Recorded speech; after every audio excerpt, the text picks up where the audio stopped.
मरियम वो सारी जगह फिर रही है, प्रोटोकॉल, गाड़ियां, पंजाब गवर्नमेंट का पैसा खर्च कर रहे हैं कन्वेंशंस पे, पूरा रेस्ट हाउस रेनोवेट होता है कि जी मलका तरन्नम, मलका सॉरी तरन्नम नहीं, फरादीबा वो पहुंच रही है वहां, सारा कुछ इनके लिए इंतजाम बन रहा है।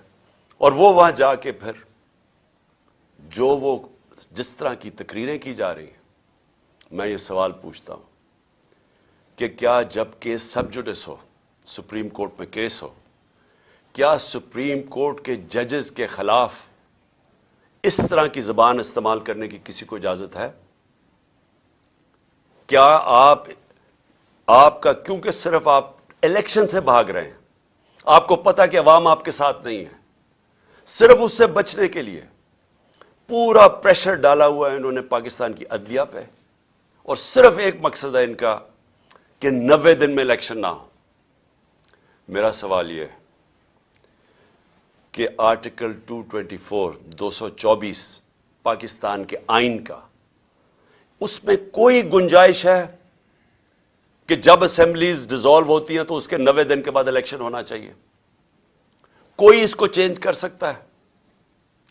यानी इसकी कितना भी आप अपना ज़हन इस्तेमाल कर लें, जितने अच्छे वकील ले आए, मुझे यह समझा दें कि 90 दिन के बाद कैसे हो सकता है कि हुकूमत यह केयरटेकर चल सकती है।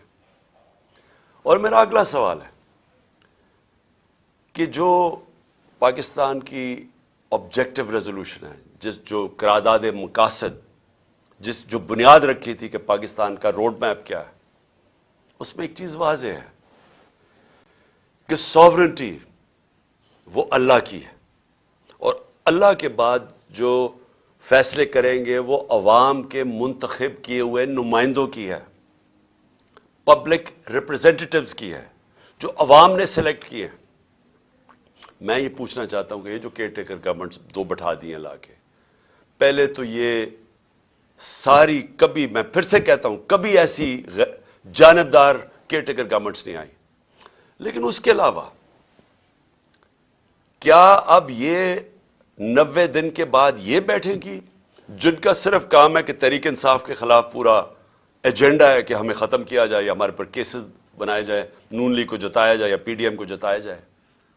ये किस तरह 90 दिन के बाद बैठेंगे? क्योंकि ये पब्लिक रिप्रेजेंटेटिव्स नहीं हैं, इनका तो सिर्फ काम था केयरटेकर गवर्नमेंट्स का कि आके साफ और शफाफ इलेक्शन करवाना। स्वाय साफ और शफाफ इलेक्शन करवाने के सब कुछ और कर रहे हैं।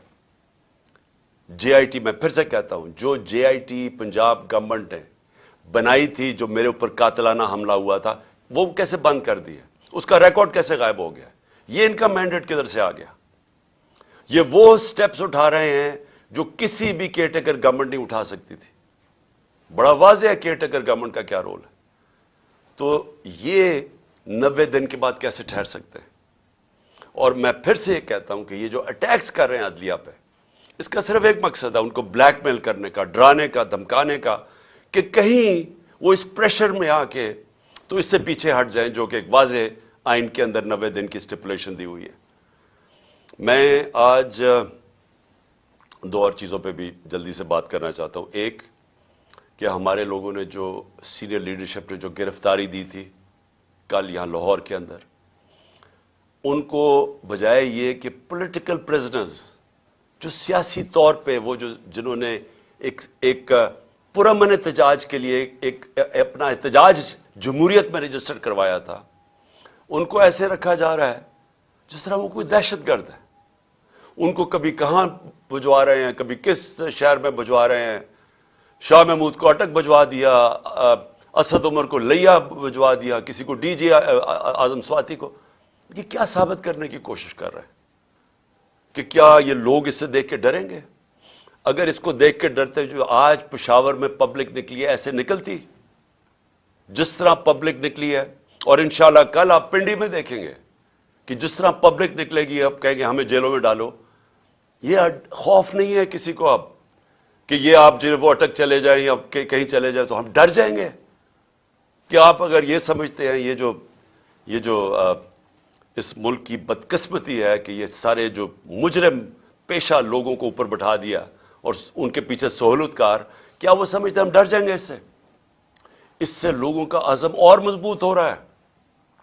ہمیں ساری جگہ سے میسیجز آ رہی ہیں جو ہمارے لوگوں کو لے کے گئے ہیں لئیے یا ڈی جی خان یا جدھر بھی, سارے کہہ رہے ہیں کہ ہم کھڑے ہیں. ایک ایک سے میسج آئی ہے کہ بالکل ہم نے اب پیچھے نہیں ہٹنا. سو اس سے کوئی گھبرا نہیں رہا. اور کل انشاءاللہ پنڈی میں دیکھیں گے جس طرح پبلک نکلے گی, جس طرح ہماری قیادت تیار ہے اپنے آپ کو یہ جیل بھرو تحریک کے اندر شامل ہونے کے لیے.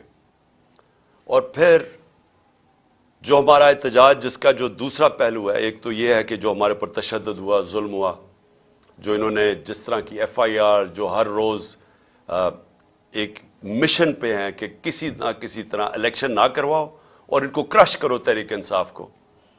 تو ایک تو اس کے اوپر احتجاج ہے, پرامن احتجاج ہے. اور میں یہ یاد کروا دوں آپ کو کہ سری لنکا میں انہی حالات کے اندر پبلک سڑکوں پہ نکلی تھی اور لوگوں نے جلائے تھے گھر, پرائم منسٹر کا گھر جلا دیا تھا, پبلک خود سڑکوں پہ آ گئی تھی. اگر یہ تحریک انصاف اس وقت نہ ہو تو یہ پبلک اسی طرح سڑکوں پہ نکلے گی. جس طرح کے حالات یہاں بن گئے آج پاکستان میں, پبلک تو خود نکلنے کے لیے تیار ہے سڑکوں میں. میں اپنا جو لاہور ہائی کورٹ, مجھے 3 بجے تو ہمیں پتا, انہوں نے جب ہمیں پتا چلا کہ وہ بلا رہے ہیں اور وہ کہتے ہیں آپ کو پیشی دینی پڑے گی, 3 بجے تو فیصلہ کرتے ہیں. 4:15 بجے گھر سے نکلتا ہوں اور جو پبلک سڑکوں کے اوپر آتی ہے, ایسے تو پبلک کبھی نہیں نکلتی. تو پبلک تو تیار بیٹھی ہوئی ہے. جس طرح آج پشاور میں دیکھا, قوم تو تیار ہے. اگر ہم یہ پرامن طریقہ نہ اختیار کریں تو یہ قوم وہ راستہ اختیار کرے گی, یہ قوم اس طرف جائے گی جدھر اس ملک کے اندر تباہی مچے گی. اس کو روکنے کے لیے یہ پرامن احتجاج ہے.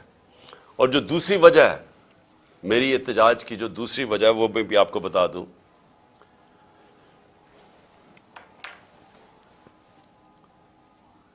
کہ جو شہباز شریف نے کل تقریر کی, قوم کو مزید اور قربانیاں دینی پڑیں گی. شہباز شریف, یہ قوم 10 مہینے سے جو آپ نے سازش کر کے یہ چوروں کا ٹولہ اوپر بٹھایا ہے, جس میں آپ سب سے بڑے ڈاکو ہیں اور آپ اور بڑے بھائی اور آصف زرداری, آپ سے بڑے ڈاکو اس ملک میں آئے نہیں. 30 سال سے آپ چوری کر رہے ہیں, اربوں روپیہ آپ نے چوری کر کے ملک سے باہر بھجوایا ہے. ذرا پوچھیں تو صحیح کہ آپ کا ٹبر وہاں رہتا کیسے ہے؟ کون سی آپ کی آمدنی تھی جو اتنے بڑے بڑے آپ نے گھر خریدے؟ یہاں کا چوری کا پیسہ تھا, تو اپنا پیسہ باہر بھجوا دیا. 1100 ارب روپے کے کرپشن کیسز معاف کروا لیے اپنے, اور قوم کو کہتے ہیں کہ اوہ ابھی آپ کے امتحان ختم نہیں ہوئے, ابھی مزید اور مہنگائی آنے والی ہے. میں اس کے اوپر صرف یہ کہنا چاہتا ہوں